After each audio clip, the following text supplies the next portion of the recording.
Hello everyone, this is Kevin, your entrepreneur, and we gotta talk about the election a little bit more. I mean, these videos are kind of strange for me to make because I prefer to tell people how to make money. That's why this afternoon, when I posted two videos, or actually yesterday afternoon, I posted two videos. I posted one on what the CEO of GrubHub said about inclusion and tolerance in an email to Trump supporters, and then I did an episode on how Uber has basically enacted surges in airport areas alone to try to encourage you to go to the airport and pick people up a little bit more because the current model isn't working as it is.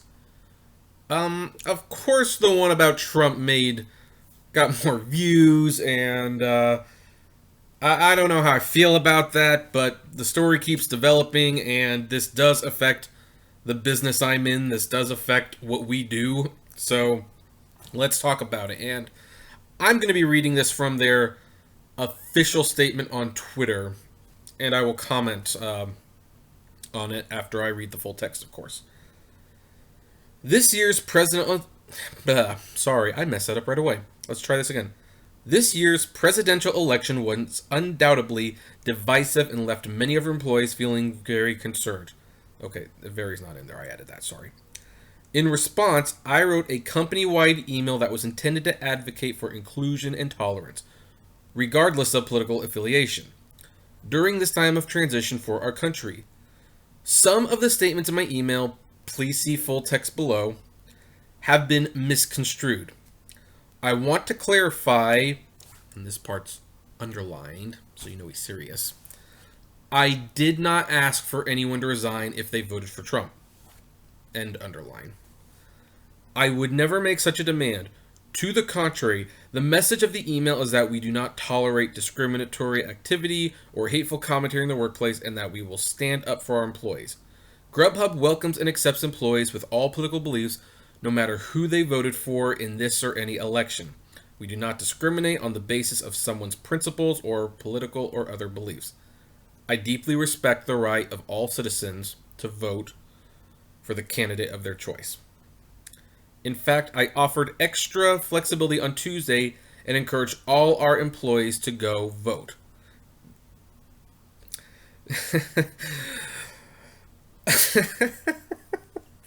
I'm sorry. I'll tell you why that's so funny in a moment. There is a place for all points of view at GrubHub. We value diverse perspectives and believe those perspectives help to create a better product and a better workplace culture. GrubHub's leadership team has worked for years to create a culture of support and inclusiveness. I firmly believe that we must bring together different perspectives to continue innovating. We are better, faster, and stronger together, and so is America. Matt Maloney. Maloney, is that his name? GrubHub CEO. So, yeah, just a couple points here. Obviously, the first email was clearly not worded correctly. If you watch my previous video on the subject, you know why it wasn't worded correctly. At the same time, this response does have some flaws, and I am going to address it. Although the thing that made me laugh, and this is why I laughed, is the line where it says, in fact, I offered extra flexibility on Tuesday to encourage all our employees to go vote. That's not a personal triumph of yours. Believe it or not, you have to let people go vote if they haven't voted. You know, if they're closing and they're going to work past the polls closing and they didn't have time to vote before they went to work, guess what? You got to give them an hour off of work so they can go vote. I know this because I've done enough elections where I had real jobs, and most of the time I couldn't get away to vote. And I do remember one time I was working at a restaurant. I didn't vote that day, and I told my boss, I haven't voted. And they said, you've got an hour to go vote. Yep, just like that. They have to let them go vote. Can't prevent people from doing so. Now then, let's get to the section of the email, or the statement I should say, that has been quoted the most. Some of the statements in my email have been misconstrued. I want to clarify, underline, I did not ask for anyone to resign if they voted for Trump, end underline. I would never make such a demand. And you know what? He is correct. He did not specifically say that if you voted for Trump, you need to resign. He did say if you disagreed with his values, that you might as well resign because your values don't mesh. Here's the thing, though. I assume the values he speaks of, you go over in basic training. You go over on your orientation. And if he really wanted to stress that without making it political, he would not have brought Trump into the email in the first place. Make no mistake, this was not about saying the company was inclusive. This was purely, I disagree with Donald Trump. I do not like the man. Here's why I do not like the man. And you know what? If you agree with him, you can just get on out of here. The way the original email was worded probably does prevent him from being sued. Because he's correct, he didn't ask anyone to resign. He didn't... basically, he didn't do any of the things that some people are saying he did. Technically. But as I said in my last video, there was a very veiled threat in there. And I don't know if the stock for GrubHub is falling like some people say it is. I'm not even sure if GrubHub is a publicly traded company at the moment. I do know that this was not a great move on his part. Mr. Maloney, you more or less have tried to retract. You can't take it back now. You should never have written this email before. In fact, this is something that psychologists recommend all the time. When you are upset, when you are frustrated, when you cannot take it, you write a letter, and then you don't send it. You sit on it for a couple days. And writing usually helps you out. It usually really does. Like, you feel so much better having written it down.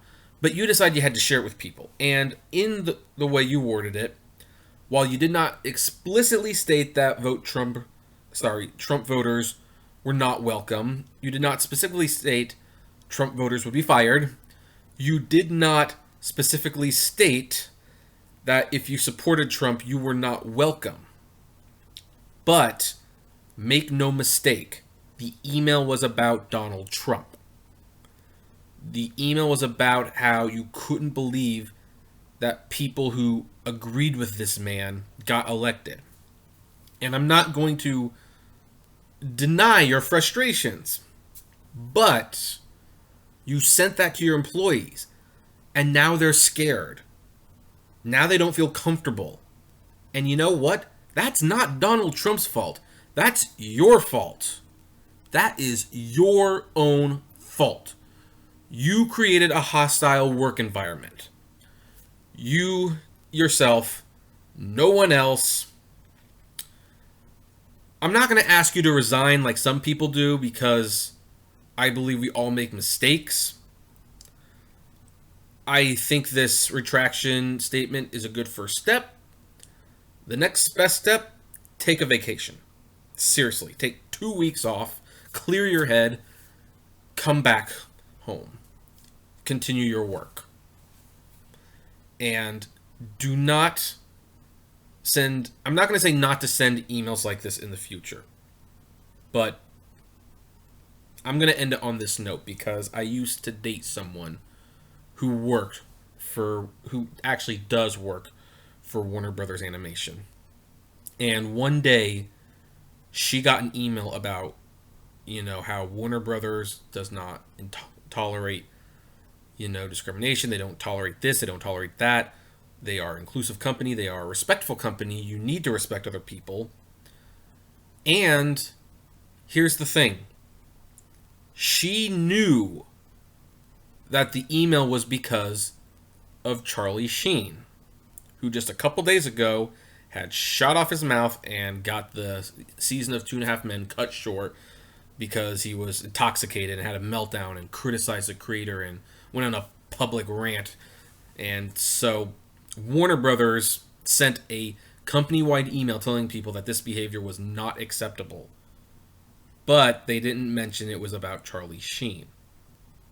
Because even though it was, it ultimately wasn't. If you wanted to avoid this problem, you simply do not bring Donald Trump into the mix. You don't mention how he would have been fired in his job, which I've already explained why he wouldn't have been. It was just a bad mistake. I'm gonna give you the benefit of the doubt that you won't make it again. And let's all forgive, forget, move on. Obviously, no one lost their job, so we're good. And heck, I'm an independent contractor with you guys, so this didn't really affect me much anyway, but I just had to comment on it. So, anyway, what do you guys think? I'd like to know. Like, favorite, share, subscribe. And I say this all the time, but judging by the last video, I don't think it really has sunk in what I mean by this. Flame responsibly. That means let's not be petty. Let's not get mean. Let's not get nasty. I know some people's feelings are hurt of the election. I know not everyone's happy. And I know some people are overly happy. It does not help to be snarky or boastful.